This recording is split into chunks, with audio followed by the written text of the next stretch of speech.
Hello, everyone.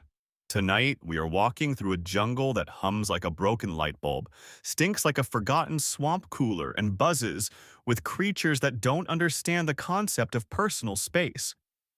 You're disoriented, sweating, and somehow a whale with legs. You feel your skin dry and wrinkle in the heat as if it remembers a time when water cradled every inch of your body. You're far from home, and you don't even remember why. So before you get comfortable, take a moment to like the video and subscribe, but only if you really like what I do here. Let me know in the comments where you're tuning in from and what time it is where you are. Now, turn off the lights, maybe turn on the fan for some soothing noise, and let's get started tonight. You shuffle forward, wide-footed. Awkward, your long snout brushing against wet leaves that don't smell right. Behind you, the tide has slipped away without apology. Before you, vines hang low like traps set by time itself. You've never been in a place like this. Your ancestors were ocean dwellers, silent kings of a liquid empire, and now you're here half wet and half wrong, trying to make sense of tree roots and bird calls. The ground is spongy beneath your feet, pulsing with insect noise and invisible frogs. You exhale through long nostrils, the air oddly warm and full of invisible pollen that clings to your inner skull like guilt. You miss the salt. You miss the weightlessness. You miss the silence of the deep where things move slowly and no one ever accidentally stepped on a sharp stick. Back when you still had flippers and a streamlined back, life was simpler. You chased fish, you sank when you wanted to, and gravity was a vague rumor. Now, it's a daily burden. One you feel in your joints, yes, joints. You have knees now, and elbows. Nobody tells you how uncomfortable elbows are when you used to have fins.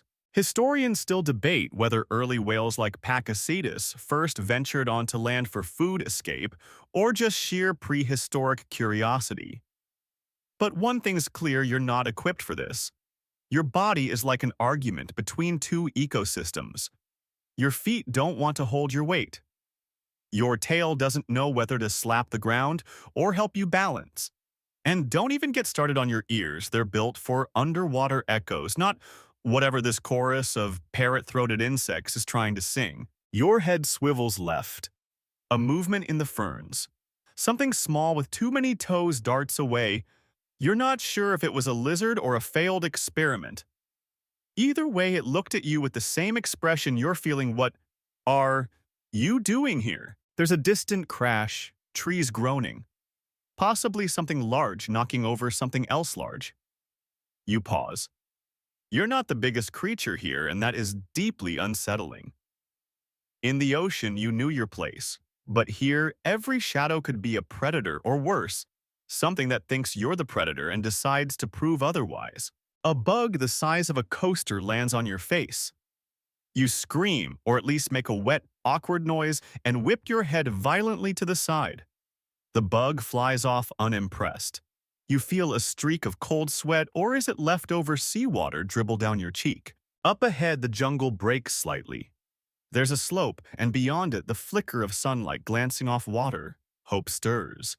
Maybe a river, maybe the ocean again. Maybe you're not doomed to be the punchline of natural selection. You speed up, sort of your half-leg, half-fin limbs, trudge through undergrowth that slaps at your thighs like soggy towels. You smell the water. Before you see it, muddy, stale, not even a little salty.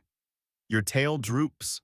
You reach the edge and realize it's not the sea. It's a lagoon, or maybe just a giant puddle with ambition. You crouch beside it, snout low, and sniff the surface. It smells like frogs and bad choices. Still, you lap at it. Because hydration is hydration, and evolution never promised luxury. From behind you, there's a sharp crack. A branch. A jaw. You turn slowly, water dripping from your snout. The trees hold their breath.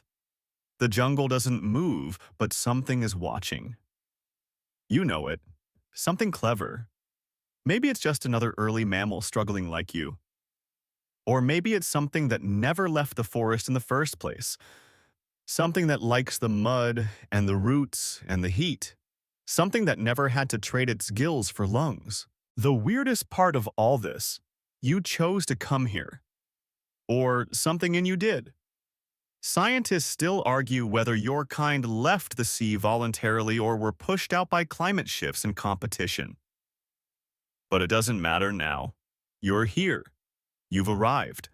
And the jungle is unimpressed. At night, you'll sleep in a pile of wet leaves, dreaming of sonar and distant tides. You'll remember the feeling of moving with no resistance, gliding like a shadow over coral canyons. And in the morning, you'll wake up with ants in your ears and mud on your belly, wondering what on earth you thought you'd find out here. Fun fact, there was once a land mammal called Indohuus that weighed about as much as a house cat and had the same dense bones you're carrying now. It's possible you're related. It's possible you both made the same mistake trading open water for whatever this is. Maybe evolution isn't a straight line. Maybe it's a long, confusing hike in a damp forest where everyone loses their shoes. And speaking of shoes, you could really use some. You wake up in the half-light damp and stiff with a fern frond stuck to your face like a leaf-shaped regret. The jungle doesn't do mornings the way the ocean does. There are no gentle tides or silent blue horizons here. Instead, it grinds to life like a noisy kitchen filled with creatures knocking over everything while looking for breakfast. And you, a half-marine, half-mammalian visitor, have slept in the worst part of the pantry. You stretch, which doesn't go well. Your spine cracks in 7 places. Your hind legs ache like they've been arguing with gravity all night. It's not just the soreness, it's the wrongness of being upright, semi-upright, or anything that isn't horizontal and floating. Every muscle complains like it was promised one thing buoyancy and given another roots friction bugs. You take a few steps forward trying to remember how legs are supposed to work. They bend, they carry, they fumble. Every step makes a soft squelch that sounds suspiciously like flatulence. You freeze. You're not alone. Something heard that. The jungle doesn't care that you're still working it out. It's already teeming with animals who've had millions of years to practice land life. Monkeys scream from above, territorial and unnecessarily dramatic. A bird with teeth, not beaks, actual teeth, snaps its jaw at a butterfly and misses. Even the insects move with confidence. You, meanwhile, are doing the biomechanical equivalent of slipping on a banana peel every 20 feet. The air thickens the further you walk inland. Your lungs were designed for clean ocean air, not this floral soup of humidity and moss spores. Breathing becomes a chore. It's like sipping steam through a sponge. You wheeze and try to play it cool. But nothing's cool. Everything is sweating, including the trees. One plant farts a pollen cloud directly in your path. You inhale it and sneeze like a broken tuba. Scientists agree. Early whales archaeocetes like Ambulocetus. The so-called walking whale were still clumsy on land, shuffling between tidal pools and rivers, unsure where they belonged. And that's exactly how you feel halfway through an evolutionary identity crisis. The floor changes under you again. It always does. One moment it's mossy and soft, the next it's gritty and covered in leaf litter sharp enough to file your toenails. You pause at the edge of a clearing where the ground looks suspiciously dry, too dry. You've learned one thing so far in jungle's dry ground is suspicious. You sniff. It smells like bark dust and something watching. You take one step and sink ankle-deep in powdered rot. A cloud of fungus spores puffs up like you've stepped on a puff pastry of decay. You cough. Somewhere in the branches something laughs. Not, ha ha, funny, more like he's definitely not from around here funny. You squint upward but see nothing. You're starting to suspect the trees have an attitude problem. The sun breaks through the canopy in hot golden streaks. You expect warmth, but the moment it hits your back, your skin itches violently. You forgot you don't have fur anymore, or scales. You've got something in between. Smooth, exposed skin, like a sea creature rudely evicted from its element. The sunlight cooks your shoulders and you shuffle into the shadow of a tree that looks more fungal than arboreal. You try to rest for a minute. But rest is a memory. The moment you settle down, ants march up your tail like they're claiming territory. A beetle the size of a sandwich climbs over your snout and pauses as if judging your life choices. You blink slowly. The beetle blinks back. Or maybe it's just moist. Either way, it leaves a trail of something you don't want to identify. This is where you learn the jungle isn't just a place, it's an attitude. Every leaf hides something that wants to bite you, burrow into you, or lay eggs inside your ear. Every vine wants to trip you. Every animal wants your respect, and absolutely none of them think you deserve it. Still, you move forward because backward feels wrong now. The sea is behind you, and something stubborn in your bones says, try it anyway. Try land. Try trees. Try eating something that doesn't blink. You reach a low creek and stare into the water. Your reflection blinks up at you. You look like a dolphin on stilts, or maybe a crocodile cosplaying as a mammal. You try to smile. The reflection does too. It's not comforting. You lean down and scoop some water with your snout, drinking slowly. The water is warm and tastes like a leaf's bad breath. But it's drinkable. Barely. You catch a glint under the surface. A fish darts past. Instinct surges. You lunge. You miss. You land snout first in the creek, flailing tail flipping behind you like a sad flag. The fish is gone. You've startled two frogs and a snake that was just trying to nap. They all give you the same look, amateur. Historians still debate whether early whales hunted on land or merely scavenged. You're starting to see why the latter might have been more realistic. Because whatever that was, it was not dignified hunting. You clamber out of the creek dripping and embarrassed. Your limbs shake slightly, unsure whether they just failed at walking, swimming, or both. You rest against a rock that turns out to be a turtle with anger issues. It hisses. You hiss back. You both agree to pretend it didn't happen. The sun continues to climb. The heat rises. You move on deeper into the jungle that smells like compost and ambition. Around you, ferns as tall as traffic lights sway in slow arcs. Something huge roars in the distance, not nearby, but close enough to make you question your current life direction. You pause beneath a moss-covered tree, heart thudding. You don't know what that roar was. Could have been a giant crocodile. Could have been another proto-whale. Could have been an echo from a deeper part of the forest where creatures like you either learned to survive or became someone else's memory. Odd fact of the day. Some early whales had ankle bones almost identical to those of deer and pigs. You're basically walking on the same hardware as a warthog. That doesn't inspire much confidence, but it's good for humility. You move again, steps uncertain but determined. The forest floor sucks at your feet with every motion.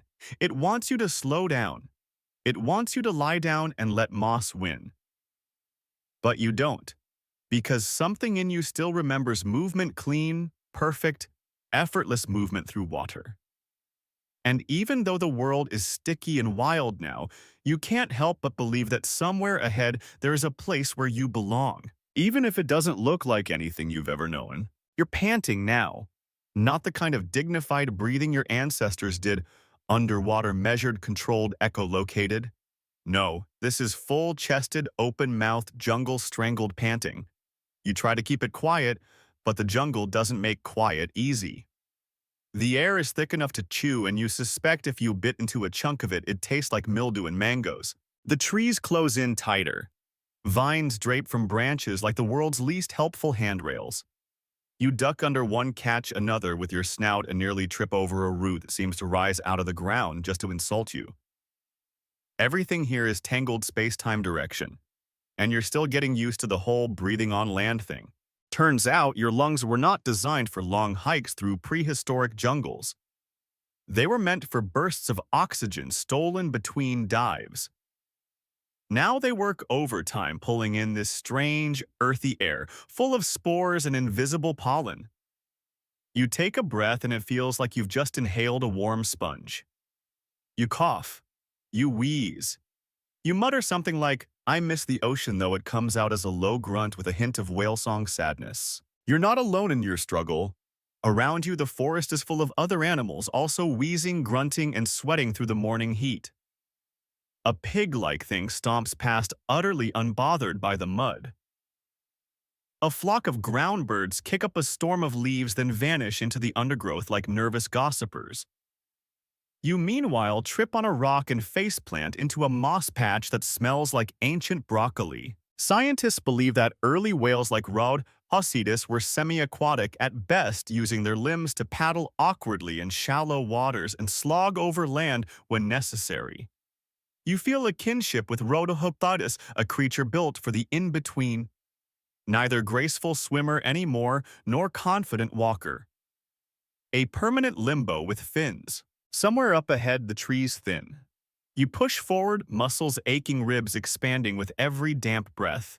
You're getting the hang of it. Kind of. Breathing isn't easy, but it's possible. The trick is shallow pulls, not too fast. You exhale through your nostrils slowly, like deflating a beach ball in reverse. You break into a glade.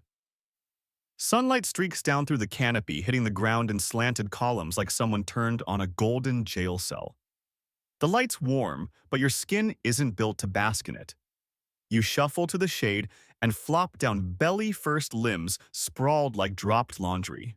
There's a moment of stillness. No birds, no bugs, just you, the heat, and your breath scraping against your ribs. Then rustling. You lift your head. Something's moving in the shadows beyond the glade. A flash of fur or feather. You squint. It's hard to see through the haze, but whatever it is, it's not small. It moves with confidence, unlike you. You rise slowly. Every joint cracks. You're beginning to understand why land mammals eventually gave up their tail fins.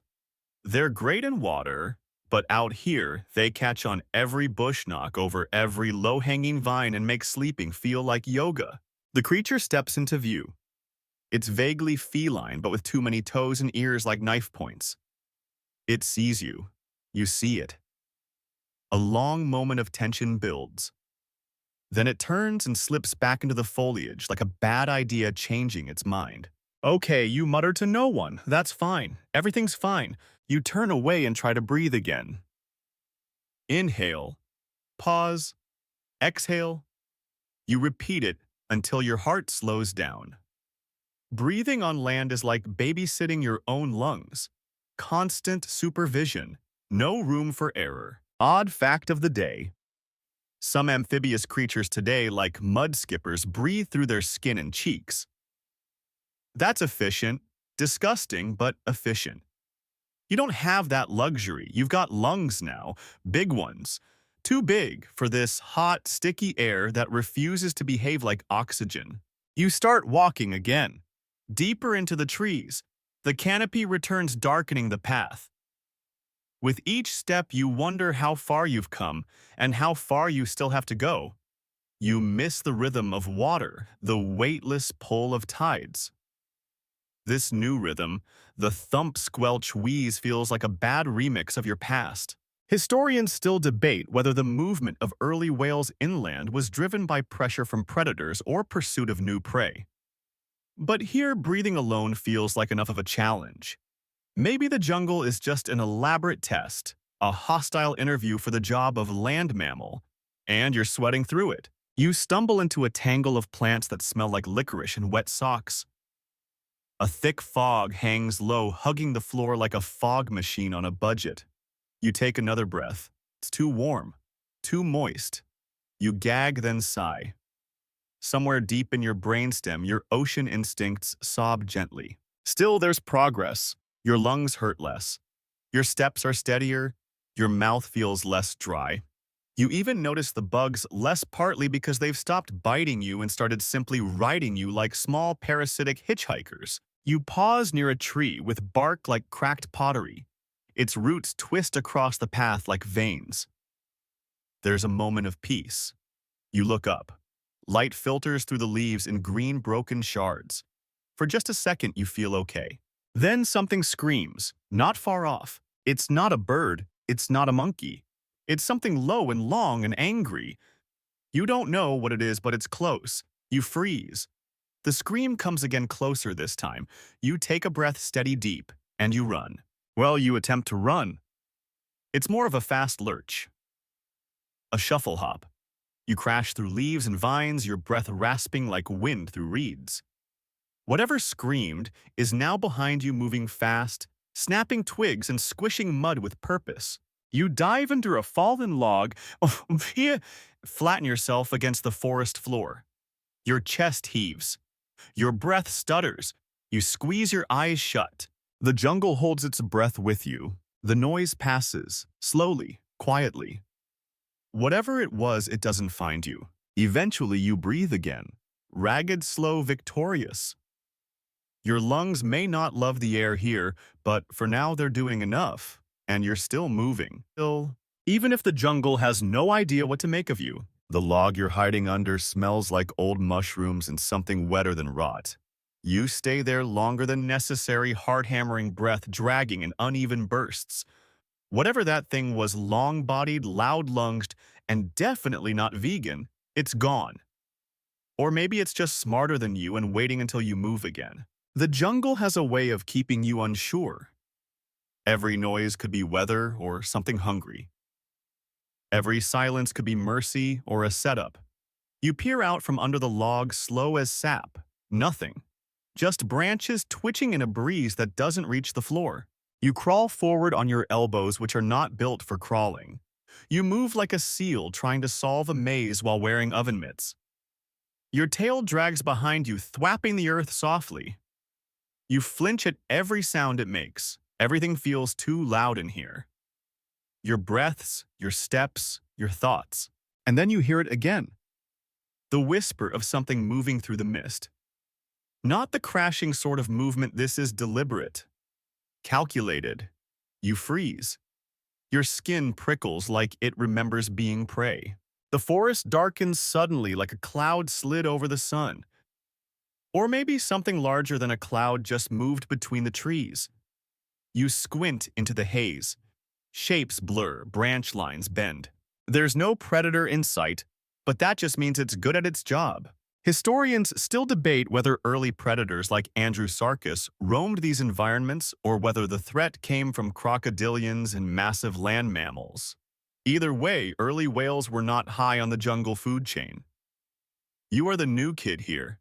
You look edible. You push forward, still crouched into a sloped section of the forest where the floor turns from leaf litter to slick mud. The incline is cruel. Every step you take slides a little, and your feet weren't exactly built with cleats in mind. Something moves on your left. You stop. A shadow cuts across your path, fast, smooth gone. You spin to face it. Nothing. Just dripping vines and the sound of leaves adjusting themselves. You break into a run. Or your best impersonation of one. It's more like panicked galloping with poor coordination. You trip, catch yourself, then trip again. The mud sucks at your feet like it's rooting for the predator.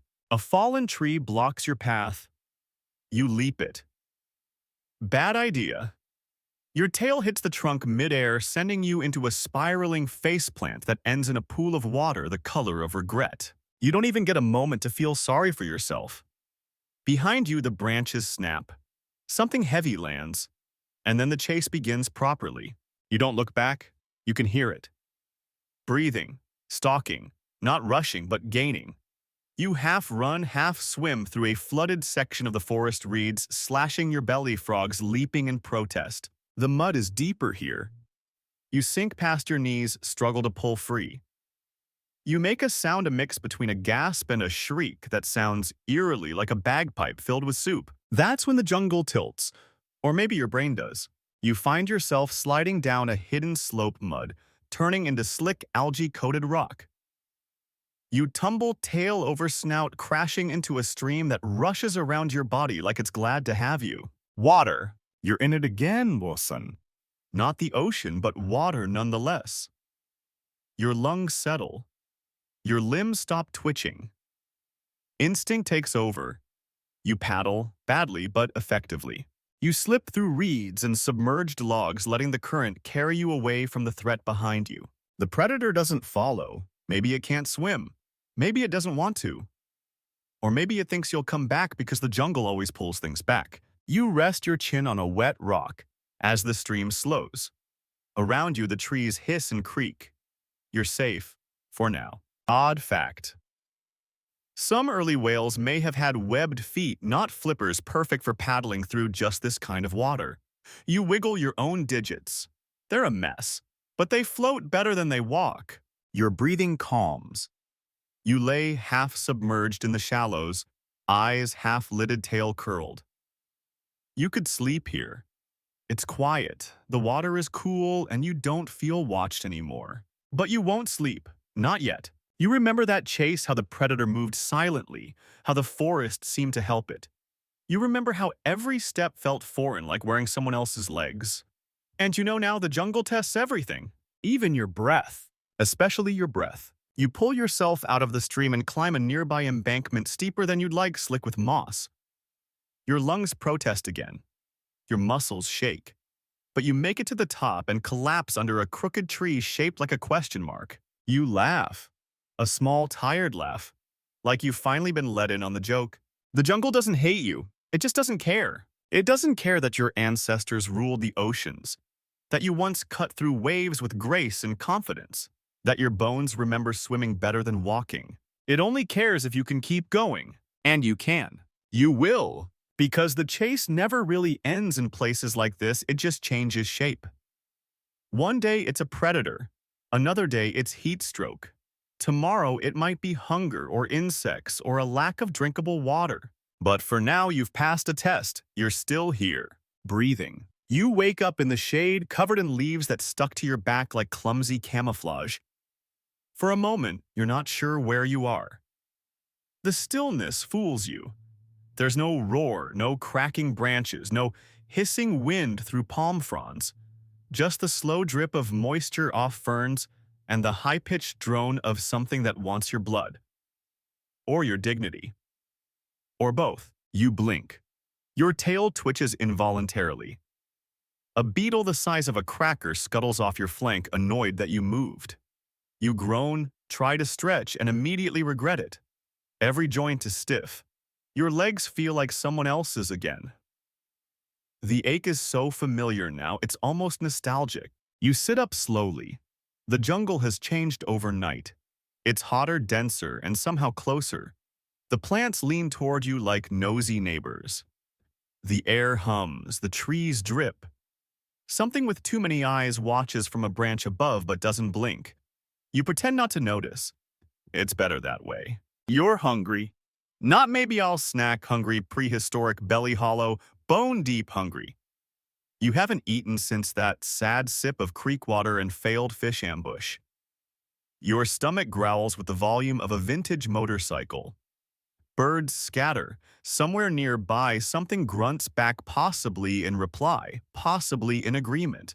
You force yourself upright. It's a process. Your knees pop, your tail knocks over a fern, and your center of gravity does its best impression of a rubber chicken. You're reminded yet again that you are quite simply a design still in beta. You have flipper-shaped feet that don't do traction, a spine that wants to swim, a nose that still expects to blow bubbles, not sneeze out pollen. Scientists believe transitional whales like Maiakitis gave birth on land but fed in water. Half in, half out. That's you all over, literally and metaphorically. You're not made for jungle life, but you're stuck in it. You try walking again. Not galloping, not sliding, just walking. One step, then another. Your posture's a mess. Your tail wags for balance. Your toes spread wide on the soft, damp earth. You think you're starting to get it until a root grabs your foot and throws you forward. Face first, again. You lie there for a beat, half laughing, half sobbing into the soil. A vine loops around your tail like it's trying to comfort you or drag you under, hard to say. When you rise, it's slower this time, not from pain, from caution.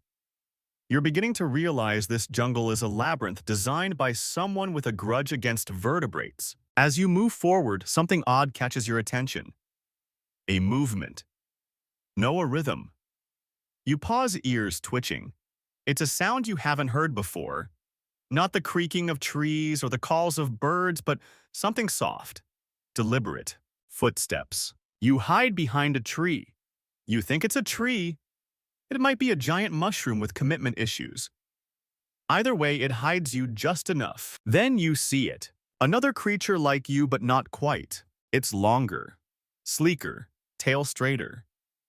Its steps are more confident, but still awkward, like someone used to swimming who's been taking land lessons. You stare. It hasn't seen you.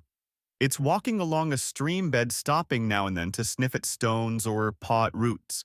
You're not alone. That should be comforting. It isn't. This one looks better at it. Stronger, more adapted. Its back legs bend the right way. Its spine flows smoother. Its breathing is calmer. You feel a pang, not quite jealousy, not quite shame, maybe just awareness. That evolution doesn't happen all at once. And you're not the star student. The other creature freezes. Its head lifts. It sniffs the air. You hold your breath.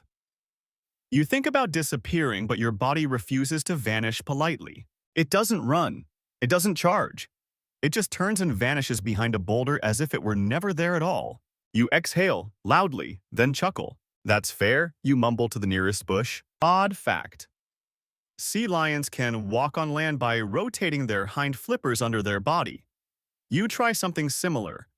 It works for 3 steps before you over-rotate and fall sideways into a patch of moss that smells like fermented celery. You stay there longer than you mean to. Breathing, thinking, listening. You're not a sea creature anymore. You're not a land animal either. You're the awkward conversation between the two, a transitional form, a misunderstood experiment. And somehow you're still standing, most of the time. Your limbs ache, your lungs wheeze. But you've begun to see the humor in it. The jungle may be winning, but you're still here falling, flailing, evolving. Historians still debate whether early whales truly wanted to leave the water or if they simply followed food, shelter, or instinct. Maybe that other creature, the one that looked more composed, took a different path. Maybe you're late to the game. Or early to a mistake. You get up again, smoother this time. You begin moving along the stream, tracing the same path as the other one. It's fresher here. The air feels cooler near the water. The trees bend back just a little. You spot fallen fruit. Strange orange things with a rind like scales and a smell like citrus and despair. You sniff one. Your stomach yells, yes. Your brain says this looks like it bites back. You lick it. It doesn't bite back. It tastes like sugar and dirt. You devour it. You eat 2 more. By the 4th, your stomach is no longer angry, just confused. You feel stronger, slightly. The jungle's tone shifts around you. The sounds soften. The light dims. You're moving deeper again. The trees grow larger, the vines denser. The air is thicker, but now you're ready for it. Your body might still be ridiculous, but you've learned the rhythm of this place. You know which vines bite and which ones just want to be dramatic. You know how to breathe in shallow puffs and when to lie flat and hope the predator passes. You've survived another day. You might survive another. You walk until the ground rises beneath you, a slope leading toward the faint roar of distant water. Maybe a river, maybe a fall, maybe just the wind making fun of you again. Either way, you climb. Half whale, half walker. All stubborn. You crest the hill just as the light shifts again, golden now filtered through palm fronds and prehistoric pollen.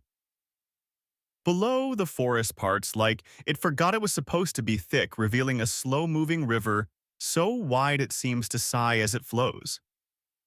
You stop, mouth slightly open, tongue dry and confused. It's water, yes, but not the ocean, and not a friendly stream like before. This is something in between, something watching. You make your way down, slipping on loose soil and grabbing at roots that feel more like snakes than branches. Your legs scream at you with every step. You ignore them. You're learning to treat pain like background music. It's always there, annoying but oddly motivating. At the edge of the river, you pause. The current is lazy, wide, and brown.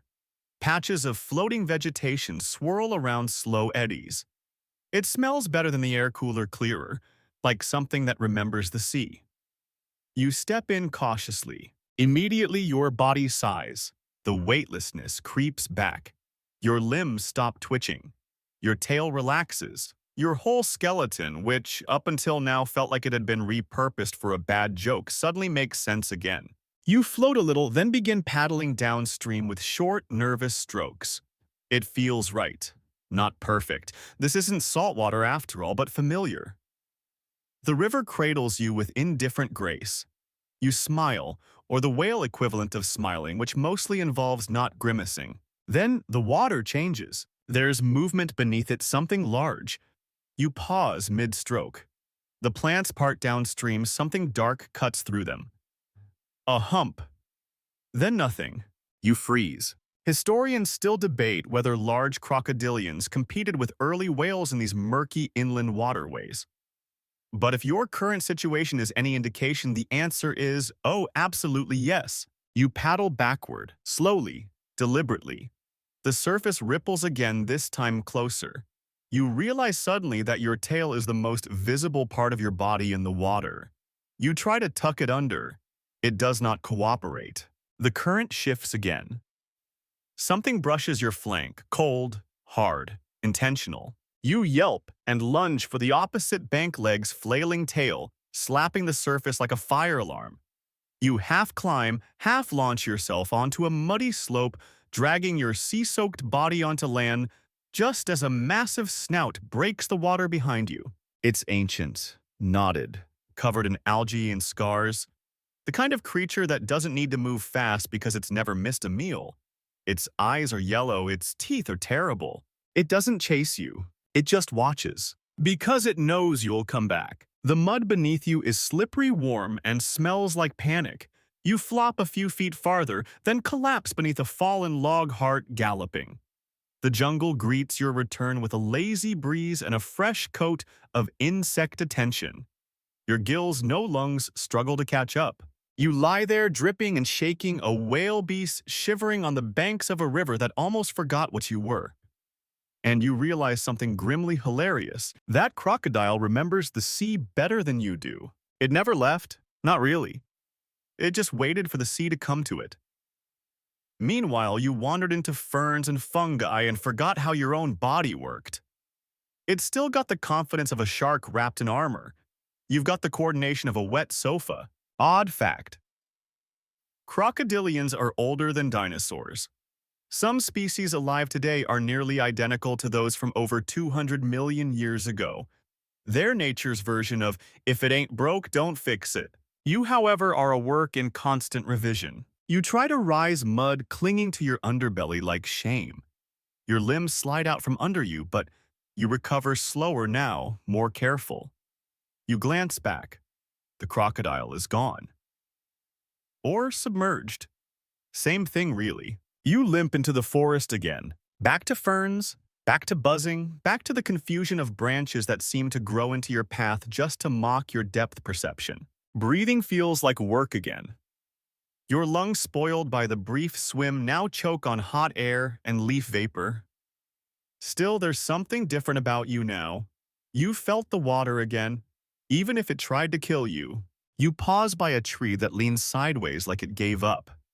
You lean with it. The bark is warm. Ants crawl over your tail. You don't even flick them off, you're too tired. And honestly, they're not the worst thing that touched you today. You wonder what the others are doing. The ones like you, half water, half land. Are they floating downstream? Are they already bones in the bellies of crocodiles? Are they still crawling through vines looking for purpose? Maybe some of them turned back. Maybe some evolved faster. Historians still debate how long it took early whales to fully commit to aquatic life again. Some fossils show transitional features, strong limbs, ear bones suited for underwater hearing, but also suggest confusion.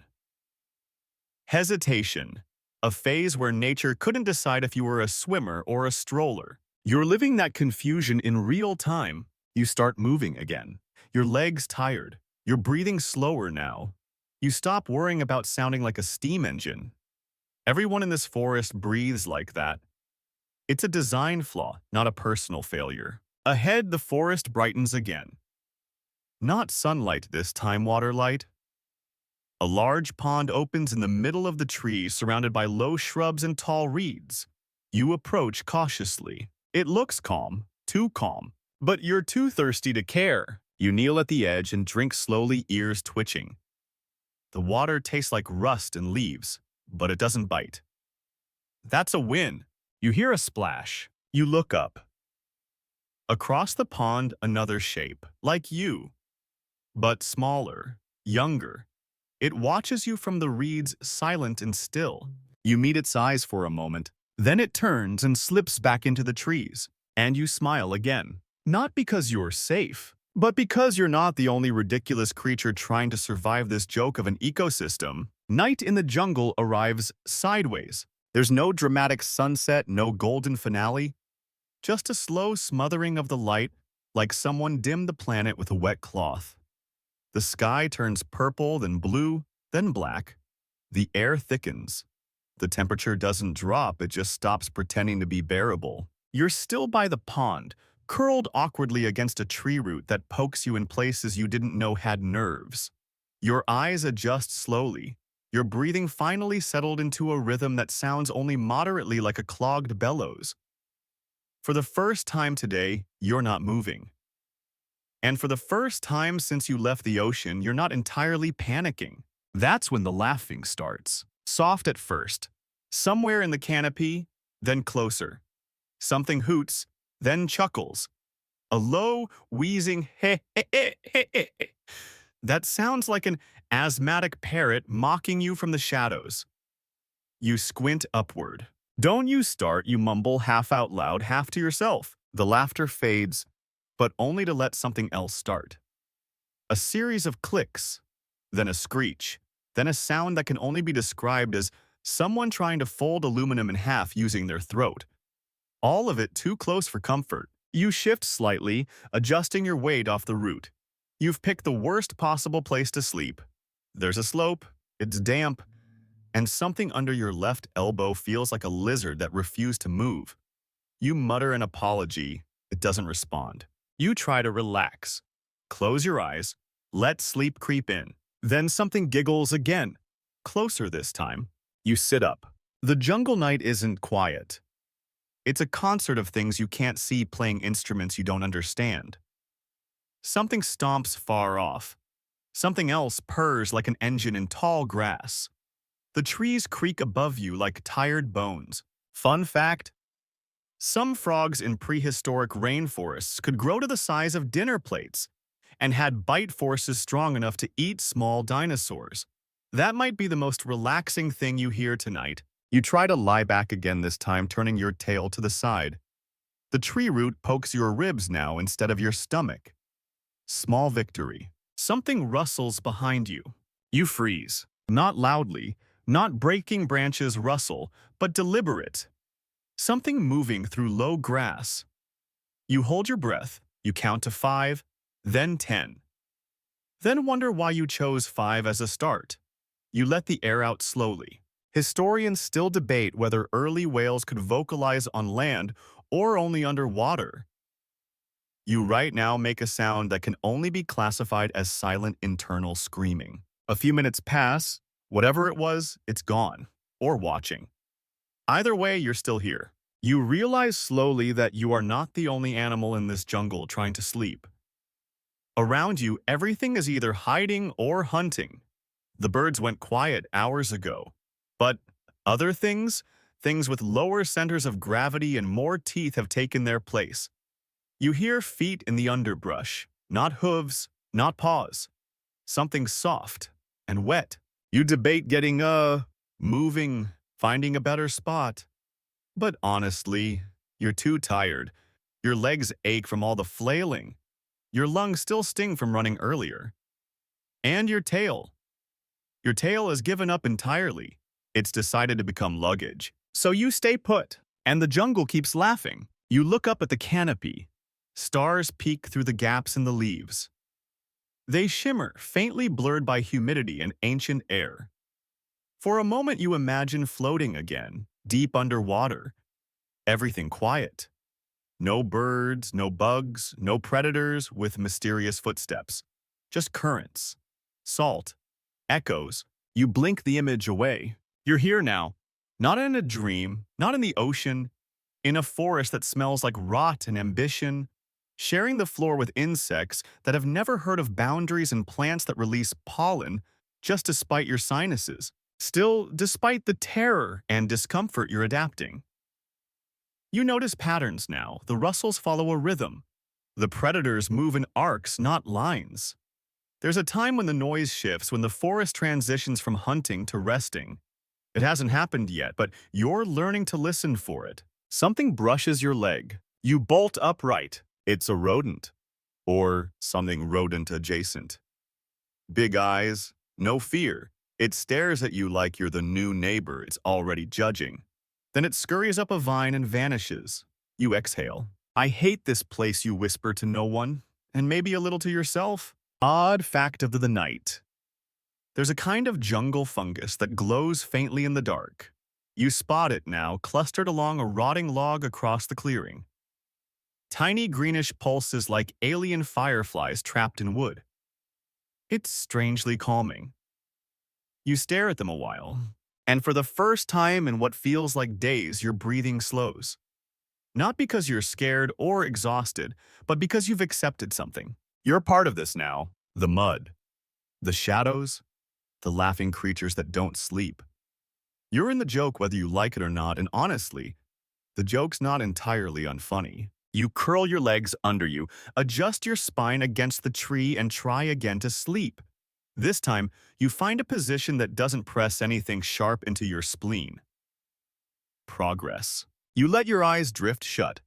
The jungle doesn't quiet, but your body learns to ignore it. Slowly, carefully. One sound at a time. Somewhere something calls out. Not a scream, not a growl. A song. Short, repetitive, melancholy. You listen, heart slowing. You hum back. Just a low rumble in your chest. Not loud enough to be heard. Just enough to remember what it felt like to sing beneath the waves. You fall asleep smiling, surrounded by creatures that think laughter is a language. Morning doesn't arrive so much as leak into the forest. There's no sunrise. No golden glow. Just a dull light that oozes through the canopy like someone above spilled a pale soup onto the world. Your eyes open slowly as if protesting the idea of being awake again. Your tail is still asleep. One leg twitches. A beetle walks casually across your snout like it owns you. You sigh. A long, full-bodied sigh that says, yep, still here, and maybe extinction wouldn't be so bad after all. You sit up slowly. Your spine lets out a sequence of cracks that sound suspiciously like a xylophone falling down a hill. You rotate your shoulders. One of them clicks. The other just sulks. You feel like a suitcase someone kicked down a ravine. But you're alive. And in the jungle that counts as a win. The forest is buzzing again. Not loud yet, but warming up. Insects drone. Frogs argue. Birds you've never seen and hope never to meet scream into the void like tiny banshees. And under it all, you hear something else. A hum. Low-pulsing familiar. You stand awkwardly and follow it. Your feet squelch into the soft earth. You brush past tall ferns and weird flowers shaped like open mouths. Everything here looks like it's about to either bloom or bite. You duck under a vine and find the source. It's them. Others. More like you. Half a dozen of them, maybe more. Wading through a flooded grove in the mist. Their movements are slow, unsure. Tails too heavy, legs too long, backs half-arched, like no one taught them what posture should be. You stop in your tracks, because something's wrong. They're walking upstream, and you don't mean north or against the current. You mean backwards. One of them literally turns its head, looks behind it, then rotates its body as if rethinking the entire concept of forward. They look confused. They stumble over roots they just passed. One circles back to sniff at a tree it already ignored. Another walks in a perfect figure eight around a rock, as if trapped in some prehistoric loop. Your brain twitches. You take a hesitant step forward, mud grabbing your ankles like cold hands. You want to call out, but you don't have the words. You don't even know if you have a voice on land yet. So you just watch. They continue this strange ritual of wandering bodies built for water brains, unsure what to do with land. You feel a pang of recognition. That was you. Maybe still is. Historians still debate how cognitive change tracked with physical evolution in early whales. Did brains evolve slower? Were instincts mismatched with environments? Or were these creatures simply overwhelmed by too many new variables? Light, gravity, sound temperature. You look closer. One of them has a limp. Its front leg drags. Its tail twitches erratically. It shudders, sniffs the air, then lowers itself into the shallow water with a defeated grunt. Two others follow suit, not sleeping, just giving up. It's not just a detour, it's regression. You shift your weight disturbed. Your body aches in familiar places, but at least you're still facing forward, mostly. You step back, tail brushing a log, and wince at the sound. One of them turns. You lock eyes. It's a young one. Its skull narrow, its breath ragged. Its gaze unfocused but heavy, like it knows you but doesn't know how. It tilts its head. You tilt yours back, then it looks away. You don't move for a long while. You just stand there, watching these poor creatures who don't know where to go anymore. Bodies that once glided through oceans now wandering inland, fighting instincts written in salt and rewritten in mud. And you think, what if I end up like them, wandering in reverse, forgetting how to breathe, waiting for the ocean to return? Odd fact. In fossil beds like those in Pakistan, some early whale species appear in both marine and near-shore deposits, suggesting they oscillated between land and water across generations. Not back and forth like migration, but forward and backward like evolution stuttering. You turn away, quietly, carefully. You don't want to become part of their loop. You move deeper into the trees, each step deliberate, each breath a decision. The air feels heavier now. Maybe it's guilt. Maybe it's just humidity with an attitude. Ahead, the jungle darkens again. The ground tilts. Roots rise up like hands trying to pull you under, but you keep going. You can still move forward, or at least not backward. You pass under a huge tree, its trunk hollow and buzzing. Something inside it hisses. You don't ask, you don't stop, you just nod and keep walking like someone who's had too many bad dates with fate and now just wants to finish dinner and leave. The trail steepens. You start climbing, half crawling, using branches for support. Your shoulders protest. Your ribs burn. Your lungs wheeze. But you're still going up. You reach a ridge and collapse at the top, chest heaving.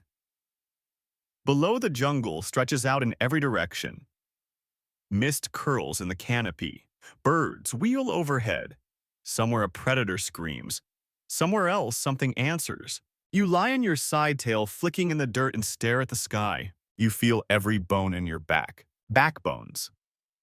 The literal core of vertebrate ambition. The thing that lets you stand, swim, climb. But right now, yours is just tired, and maybe regretting things. You roll onto your stomach and close your eyes for a moment. The forest hums. Your body aches, but your mind is clear. You are not like the ones walking backward. Not yet, and not if you can help it. You lie there on the ridge, windless and quiet, wondering how you got this far from home and whether home even remembers you. The ocean used to be your map, your compass, your bed.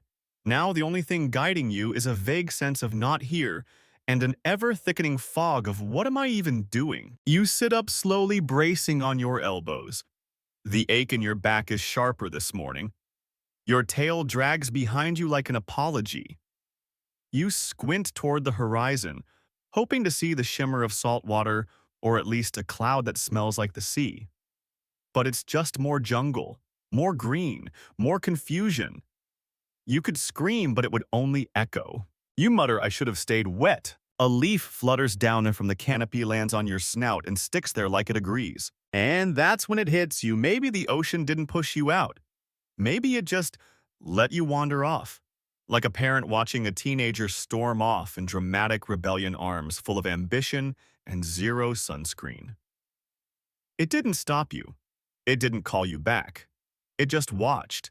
Maybe it thought you'd come to your senses. Maybe you were supposed to. But now, you're too far inland, too changed to go back easily. The ocean's not behind you anymore, it's a memory. A language your body still speaks but has started to forget. Every day your feet touch mud, the tide inside you pulls weaker. Historians still debate whether early whales left the ocean permanently or in seasonal waves testing the land like a hotel guest checking reviews. Some fossils suggest back and forth migration. Some suggest final decisions. But there's no fossil for indecision, no record of regret. You begin walking again. The trail dips, the air thickens, and you keep thinking, what if the ocean didn't reject you? What if you just misread the silence? Because the sea doesn't yell, it doesn't protest, it doesn't say, "No, wait, come back." It just is. Still, deep, vast, and now very, very far away. You trip on a vine and almost faceplant into a bush that smells like fermented mango and old mushrooms. You stagger upright, pride intact but wobbling. You keep going. The forest shifts. There are fewer massive ferns, now more thin-trunked trees with bark like cracked skin.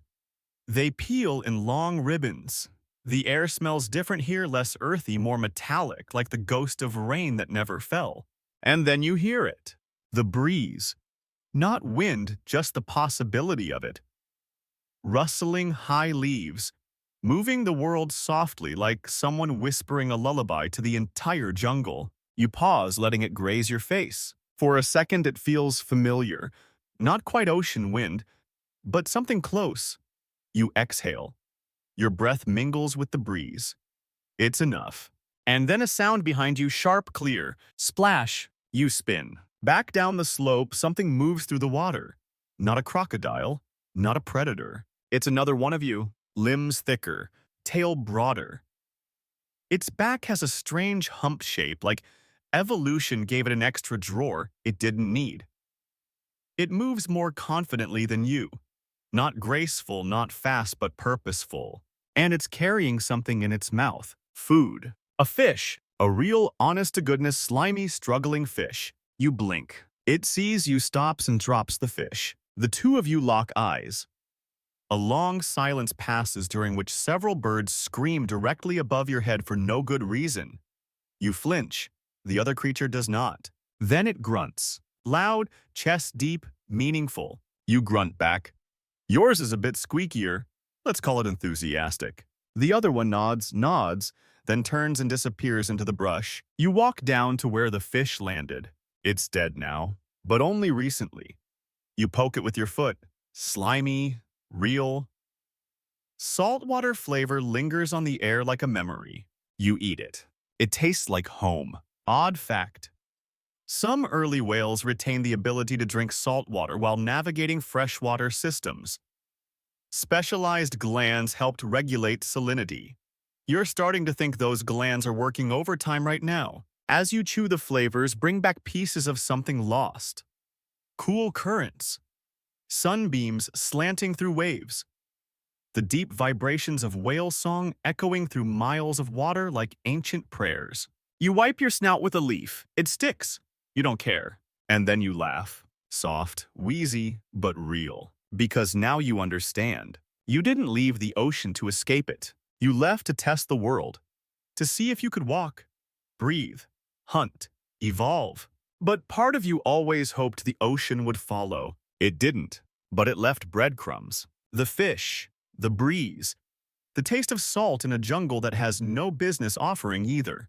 You sit for a while, tail curled, belly full for the first time in days. You lean against a mossy boulder that could be a sleeping reptile but is definitely too tired to care. And you think maybe the ocean never lets go. Maybe it just watches, waiting for you to find your way back or forward. Because going back's not an option. Not really. Not with knees like these. Historians might never agree on why early whales walked inland, but you're starting to think it was less about survival and more about curiosity and pride. Because no matter how clumsy you are, no matter how loudly you wheeze, you did it. You breathed the jungle. You outran the jaws. You saw your reflection in muddy water and said, yeah, close enough. The ocean didn't lose you. You lost it. Temporarily. And now, you're learning to listen again, not to the waves, but to the wind. You're walking again slower now. Not out of pain, though. Let's not pretend you're pain-free, but because you're thinking. Deep, ponderous thoughts. The kind whales probably had when they first decided to not be whales anymore.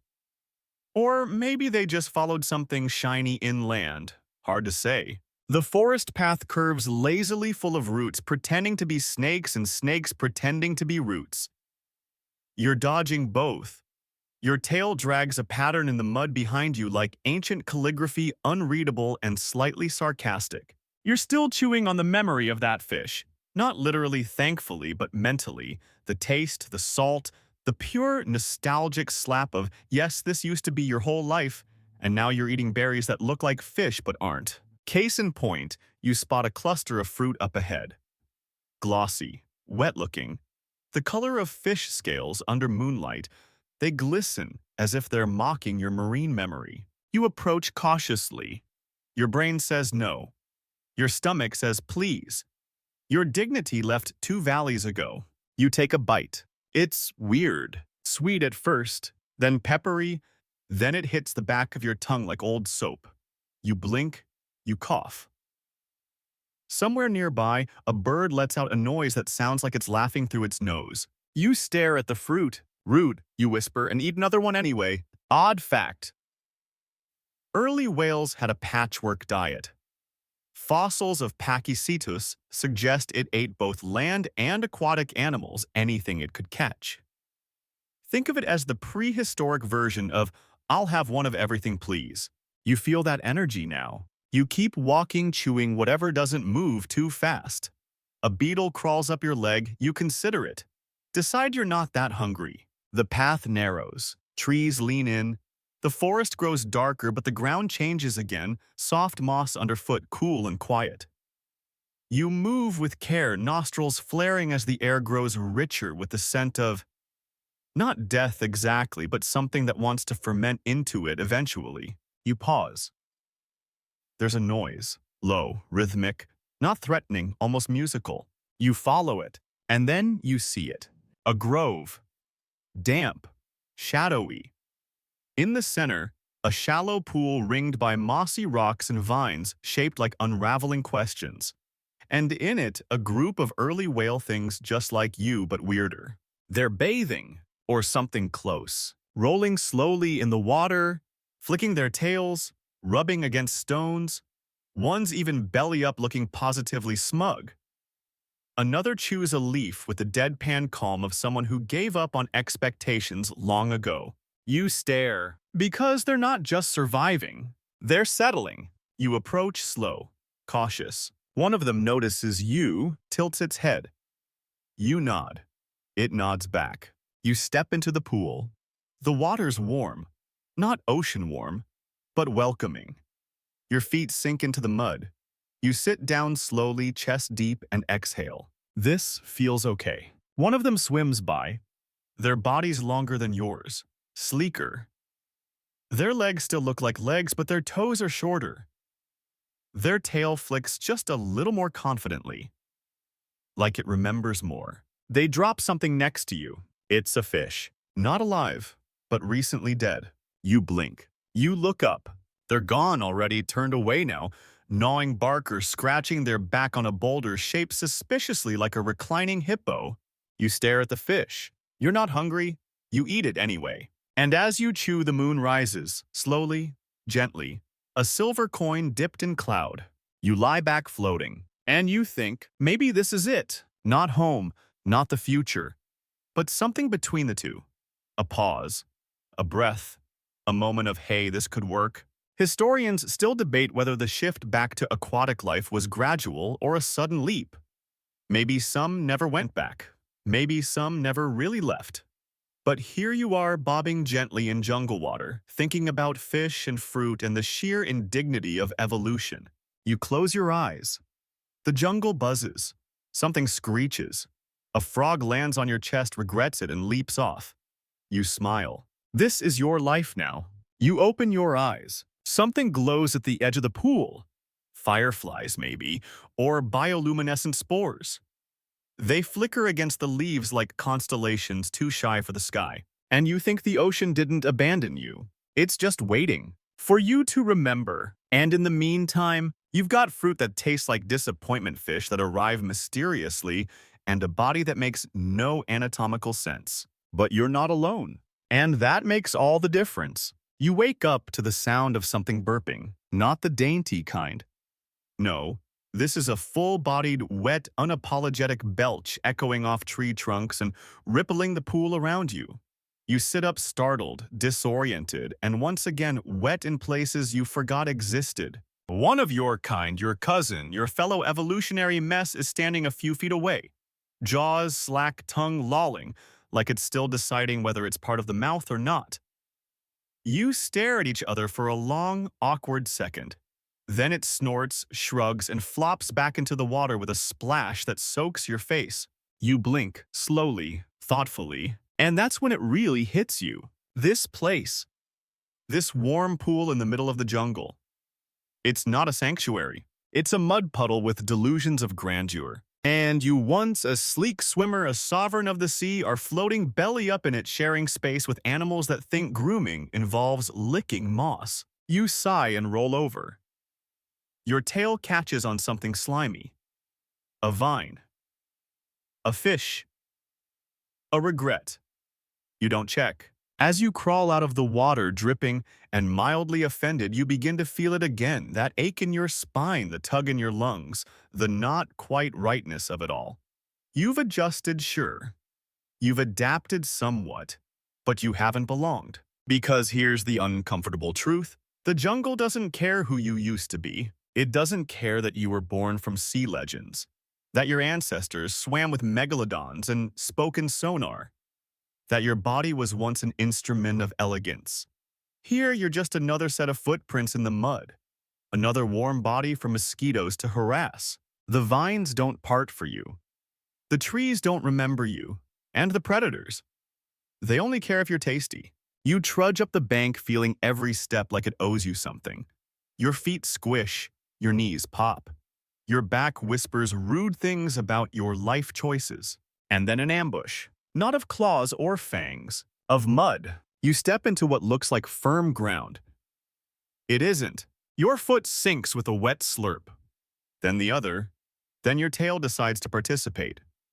You go down like a folding chair, slow, inevitable, slightly comedic. You lie there, face in the muck, one eye open, listening. Somewhere a bird laughs, louder this time. You spit out a glob of ancient soil. It tastes like fermented spinach. And then you laugh too. Because really, what else are you going to do? Odd fact, even as some early whales grew more aquatic again, they retained little reminders of their land life, like vestigial pelvic bones or nostrils slowly creeping up their skulls like shy party guests inching toward the snacks. You feel that in your bones, literally. Your hips ache. Your tail itches. Your breathing has improved, but only in the way a rusty bike is technically better after a spray of oil. You crawl free from the mud, heaving yourself onto a patch of moss that reluctantly accepts you. You roll over and stare at the canopy. The sunlight is patchy today. Dappled, gentle, almost nice. You think I was royalty once. And the jungle replies via insect chorus, so was everyone. You sit up, brush off a layer of dirt that now counts as your second skin, and notice something on the nearby slope. Footprints. Not yours, not your cousin's. Something bigger, heavier, spaced apart like it didn't stumble. Like it belonged. You follow them. The trail rises. Trees grow wider apart but taller. The light shifts. The air cools faintly. You begin to climb again using roots for handholds. Your feet slip occasionally. Your tail gets snagged, but you're moving purposefully. And at the top, a clearing, and in the center bones, massive, sun-bleached, arranged in the shape of collapse. Ribs curve toward the sky, a skull longer than your whole body. The spine arched frozen in a last gesture of confusion. A whale, or something whale-adjacent, one of yours, from before. You approach slowly, reverently. Your footsteps soften. Your breathing steadies. You stand in the ribs staring up at the sky framed by ancient cartilage. A cathedral of failure. You reach out. Run your hand along a vertebra that feels like cooled lava.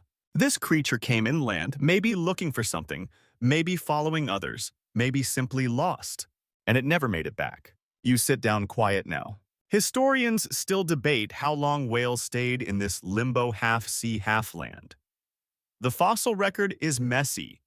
Partial skeletons, isolated teeth, clues, but no diary entries.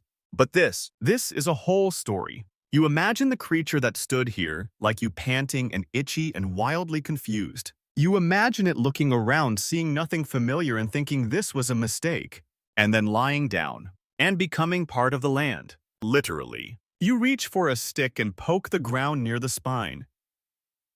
A beetle the size of your eyeball crawls out. You salute it. It ignores you. You lie back again.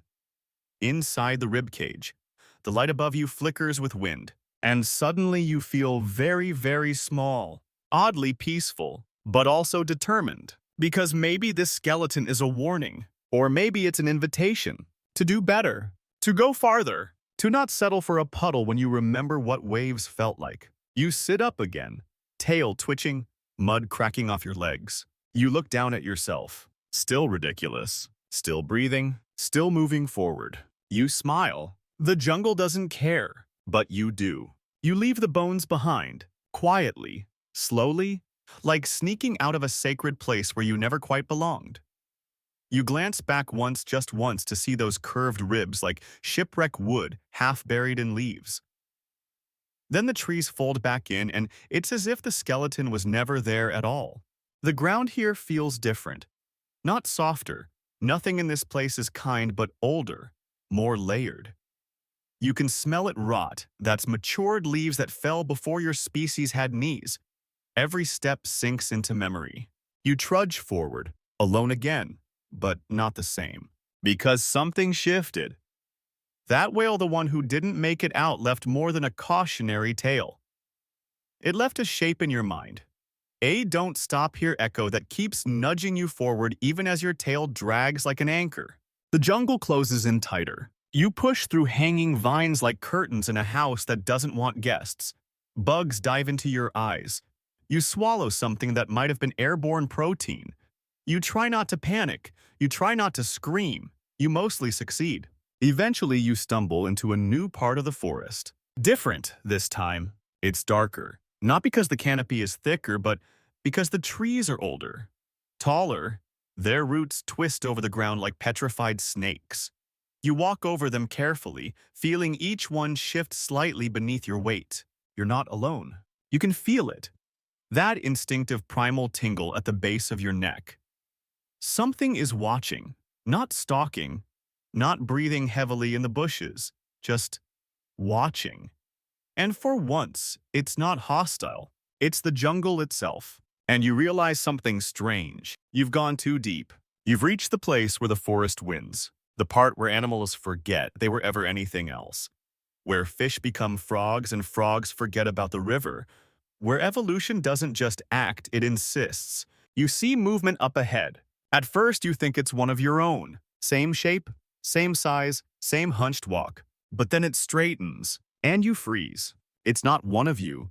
It's what you might become. The tail is shorter, the limbs thicker, the snout flatter. Its movements are smoother, not graceful, but confident. Like this creature knows the forest not just survives in it, like it's made peace with the roots and the mud and the laughter in the trees. It sees you. It tilts its head. You stare. Your breath slows. It doesn't approach, doesn't flee, just stands. As if it's giving you a choice. Historians still debate how many distinct evolutionary paths early whales took before becoming the fully aquatic creatures we know today. Fossils suggest there were offshoots, entire lineages that turned around halfway, stayed inland, adapted, became something else. You're looking at that possibility now. This isn't regression, it's divergence. You blink. The creature vanishes between the trees like it was never there. You don't follow, because ahead the forest thickens in a way that feels final. You take a few steps into it. The light dims to nothing. Your feet squelch deeper. Your tail snags on unseen roots. The air becomes syrup. You stop. You turn. Not all the way, just enough. And that's when you see them. A group of your kind scattered like lost thoughts across the trees. Some lie still, barely breathing. Others sit slumped, eyes open but unfocused. They don't move. They don't blink. They've stopped deciding. They're still alive. Technically, but the jungle has overwritten something in them. They're not trapped. They just stayed long enough to forget they had another option. You back away slowly. Not today. Not you. Odd fact. Some ancient species of whale like Remingtonoccetus developed highly specialized body plans for shallow coastal waters. Not fully oceanic, not fully terrestrial. Just content with in-betweens. But you're not ready to settle. You turn again, this time fully, and start walking not back the way you came but sideways. A new direction. Out of the deepest jungle. Out of the roots that whisper stay. Back towards something that moves. You push through dense undergrowth that snags your arms and tail. You grunt. You swear under your breath in prehistoric syllables. You taste sap. You step in something squishy. You lose a little dignity. But you're moving, and soon the trees thin. Just a little. You spot the shimmer of water again, not the still stagnant kind. A stream. Narrow, fast-moving, and alive. You rush toward it. You throw yourself into it. And for the first time in days, maybe weeks, you swim. Not well. Not fast. But truly, the current pulls you. The water wraps around your limbs like a familiar coat. Your lungs fill and empty easily. Your tail begins to move, not drag, not flail, but propel. You laugh. Loud. Wet. Triumphant. Because now you understand, the forest doesn't care. But the water remembers you. You let it carry you. Past vines. Past watching eyes. Past the still breathing statues of what you might have become. You don't know where the stream goes, but you know where it doesn't. And that's enough. You're gliding now, well more like wobbling forward in awkward spurts, but the sensation is close enough to gliding to make you forgive your own body again. The stream is shallow but quick, winding between roots, like it knows a shortcut. The jungle fades on either side. Still, they're still whispering but no longer pressing in with the same urgency. It's letting go. And ahead, a shape in the water. You slow your paddling. It's another one like you, at least at first glance. They're sprawled on a smooth stone, half-submerged, one leg, in the current, tail limp behind them. Their ribs rise and fall with slow, steady breaths. They don't notice you at first, or they're pretending not to. You float closer, the stream doing most of the work. And then they turn their head. Your eyes meet, and everything in you tightens. Because this one is different. Not like the others who wandered inland and froze in the mud, not like the ones who looped backward until their footprints erased themselves. This one, they turned around. Their body speaks it. The leaner muscle, the finer tail, flick the wider-set eyes that seem built again for water depth, not for tree movement. Even their ears, still awkwardly placed, still silly-looking, seem to be listening for echoes, not leaves. They roll off the stone and into the current beside you, without a word, without a grunt or snort or ancient laugh. Just a glance that says, keep up if you can. You do your best. You paddle harder. Your tail remembers what it once did. You're not fast, but you're not stuck. The two of you push downstream side by side, not in perfect sync, but in shared momentum. And you realize this is the one who turned back. Maybe they made it deeper than you did. Maybe they walked farther. Maybe they reached the heart of the jungle and didn't like what they saw. Maybe they stood under the dead canopy and heard nothing, and that silence said, run. You feel a kinship, unspoken, unmeasured, a shared awareness that sometimes turning around isn't failure. It's the only intelligent option. Historians still argue whether certain early whales like Basilosaurus represent a return to full aquatic life or just a point along a spectrum. Were they pioneers or runaways, heroes, or cautionary tales? No one knows. But this moment is proof that some turned around, chose the water, chose not to stay stuck. Your companion leads the way now, steering toward a bend in the stream. You follow. The jungle still hums around you, but now it's just a background character, no longer the main villain. The stream widens. The current softens. The two of you drift into a deeper basin edged by rocky walls streaked with moss and streaks of ancient lichen. Here the water is dark, cool, clean. You both stop, float, rest. They dive. You panic briefly, then follow. You're not good at it. Your body flails your legs, kick out unevenly, but you submerge. And for the first time in what feels like forever, your world goes quiet, muted, comforting. The weight changes. Your lungs tighten. You remember they're not gills. You surface. But just that moment of those seconds below gave you something. A memory, a reminder, a goal. You climb onto a flat rock near the water's edge. Your companion joins you. You lie side by side, tails brushing.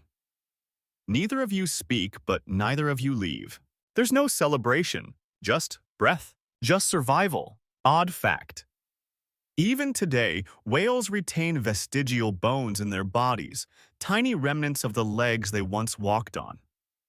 Echoes of a time when they moved through forests like this one, when they had to choose between going forward or turning back.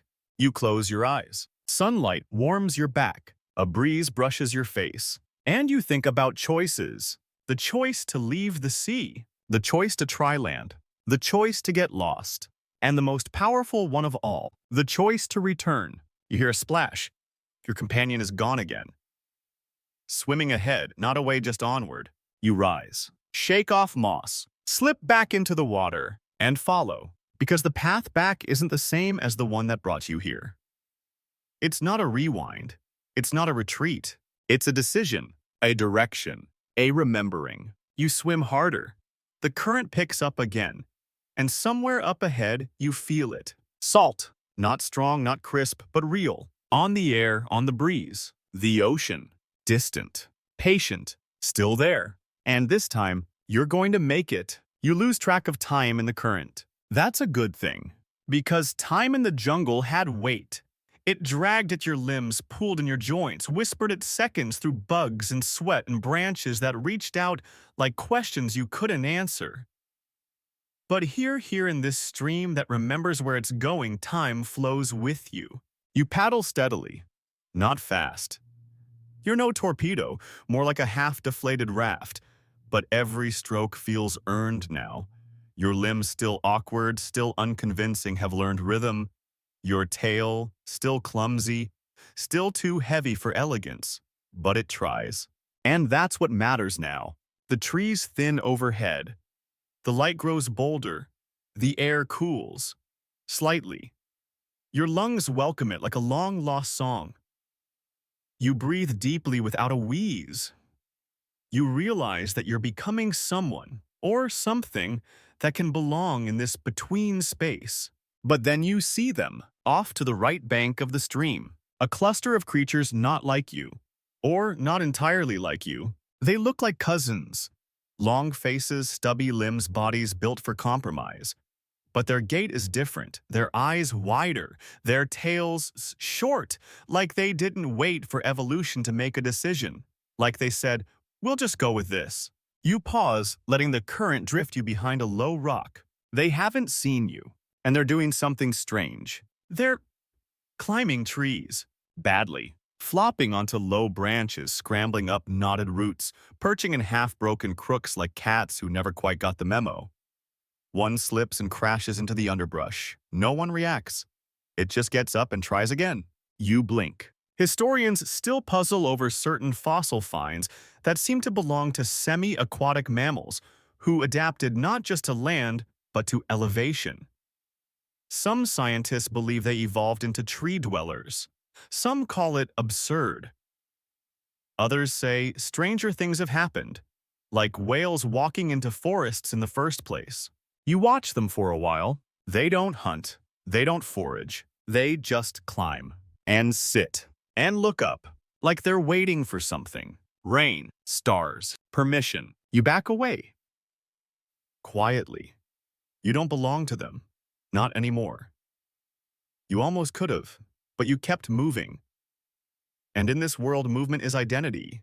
You press on. The stream takes a sharp bend, then another. Soon you begin to feel something under your body, an energy, a current growing stronger, pushing harder. You fight it for a moment, unsure. Then surrender, because now you know what this means. The river is changing, getting faster, wider, deeper. The jungle banks blur and your ears start to catch something strange and wild, and very far away but unmistakable. Waves, faint, broken, but real. The sea is close, and you should feel only relief. But you don't. Not entirely. Because you start to think about the others, the ones who stayed. The ones who built dens in the roots, who ate glowing fungus, who forgot what salt was. Some of them tried. Some got scared. Some made peace with their surroundings, evolved into something stranger, flatter, toothier. Some just stopped. Some never even knew they had a choice. And here you are, messy, sore, confused, but still you. Not fully water, not fully land, but moving. Odd fact. In the fossil record, there are gaps. Creatures that should have existed between stages but left no trace. Some believe these were evolutionary dead ends. Others think they were survivors' forms that hid too well or changed too fast to be cataloged. You wonder briefly which you'll be. You push forward. The trees begin to bow back as if finally admitting the truth. They end here. The jungle thins. The stream opens. You spot reeds, sand, wind. You're grinning now. Ugly, toothy, satisfied. You crawl from the stream this time, not desperate, not drowning, not chased. Just emerging. Like the world is flipping back toward a version of you that once made sense. Your limbs dig into damp earth. You pull your body free. And then, there it is. The ocean. Sprawling, gray-blue, loud, stupidly magnificent. Waves crash onto shore with no regard for your feelings. Seagulls scream like they invented noise. Salt is everywhere, in the air, in your mouth, in your eyes. And your body reacts before you do. Your tail stiffens, your nostrils flare, your chest pulls wider with a breath you didn't know it was waiting for. You take one step forward, then another, and then you stop. Because you see them, not the jungle cousins, not the tree climbers, but the ones who never left. Far out in the waves, dark backs slicing through surf tails rising and falling in practiced arcs.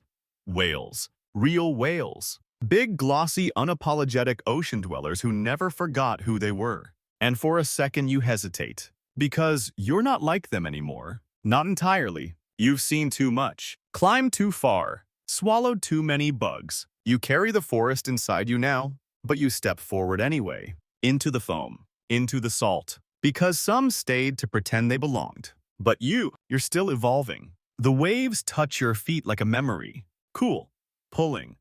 Unforgiving. You stand at the edge where fresh water meets salt, where the jungle behind you leans forward like it's not quite ready to let you go. Your tail drags a groove in the sand. Your chest rises with each breath deeper, now steadier. Even the wheeze you carried through the trees is gone. You take another step. The water wraps around your ankles, tugs at you, curious. Maybe it recognizes you. Or maybe it's just doing what it's always done, pulling things back. You close your eyes. The sea sounds louder now. It doesn't sing like the jungle did. It roars. A low, endless voice that never stops talking. You try to remember what it used to say. You only catch glimpses. A surge of water splashes against your knees. It smells like home, but sharper now. Wilder. You're not a child of this sea anymore. You're a visitor with baggage. Still you step again and again. Now the water reaches your belly. You float slightly, just enough to feel what you've missed: the absence of gravity's spite. The ocean takes your weight without complaint. No vines here, no roots, no whispered threats from underbrush, just depth. You glance back once. The jungle is a green wall, silent, vast, a place that swallowed your ancestors and spat out myths. You wonder how many of your kind are still in there, walking in circles, eating leaves that taste like fish, climbing trees, waiting for something that never comes. You look forward, and there they are again, whale shapes in the distance, moving through the waves. You're still not sure if you belong among them. You don't glide like they do. Your limbs are too long, your tail too clunky. You still carry dirt in the folds of your skin. But you swim, and the ocean doesn't stop you. It lets you in, just like it let you go. Odd fact, even now, modern whales carry echoes of the land in their DNA. Bones that serve no purpose. Hidden knees, sleeping ankles. Their history is locked in their movement. Every dive, every breach, every call whispers of the time they walked among leaves and shadows. You dive forward. It's not graceful, not cinematic. You splash, you lurch. A wave knocks your face sideways, but you come up laughing. Salt stings your nose. It tastes like something familiar and deserved. You swim harder. The others don't notice you at first. Or maybe they do and just don't care. You're not a threat. You're not kin.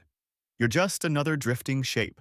But one peels off from the group, larger than you, sleeker. It swims in a slow circle around you, sizing you up. You paddle in place, breath heaving, eyes wide. It comes closer. You brace for contact, for rejection, for the tail slap of who let you in here. But it brushes past softly, its body a whisper against yours. Then it sings, a low rattling rumble that bubbles up through your chest like someone striking a tuning fork inside your ribs. It's not a greeting exactly, not a welcome, but it's not a dismissal either, just acknowledgement. You swim alongside it for a moment, then another, then more, until you're no longer beside just one but part of a slow-moving pattern. No formation needed, just motion, fluid, forward. The land doesn't leave you, not entirely. Your legs are still too strong, your spine still remembers tree roots. You carry the memory of warm puddles of laughter in the leaves of fruit that tricked you into thinking it was fish. But now the jungle is behind you, and the sea never held a grudge. It just waited, and in that waiting it allowed some to return. Not as they were, but as something new. You break the surface once more. You breathe deep. The horizon stretches on wide salt cracked limitless, and for the first time in a long time you feel right. Not perfect, not finished, but right. You dive again, because now you know how to breathe, even when you remember what it's like not to. And so in the long drift between forest and sea, between clumsy limbs and graceful tails, you found your place. Not by staying, not by pretending you fit, but by moving awkwardly, relentlessly towards something that felt like remembering. You weren't the first to get lost in the jungle. Others had tried. Some stayed reshaped by bark and vine until they forgot the salt in their blood. Some built strange lives among trees, others waited so long they became stories in their own bones. And some turned around. You did too. You saw the forest not as a home but as a question. You answered it with blisters, bruises, and bad meals. You made mistakes. You fell. You were laughed at by birds with attitude and bitten by bugs with delusions of grandeur, but you kept going. Because something in you remembered water, not just as a habitat, as a promise. The sea didn't call you back, it waited. And when you returned, it didn't ask for credentials. It asked only one thing. Can you still swim? You could, badly at first, then better. And that's how history remembers you, not as the strongest, the smartest, or the first, but as the one who didn't settle, The one who walked away from the mud and walked toward what had once let you go. And when the waves finally took your weight again, they didn't erase your journey. They honored it. Because the bones that whisper from deep beneath the riverbeds still tell this story. That once long ago whales walked into the jungle, and some of them found their way back.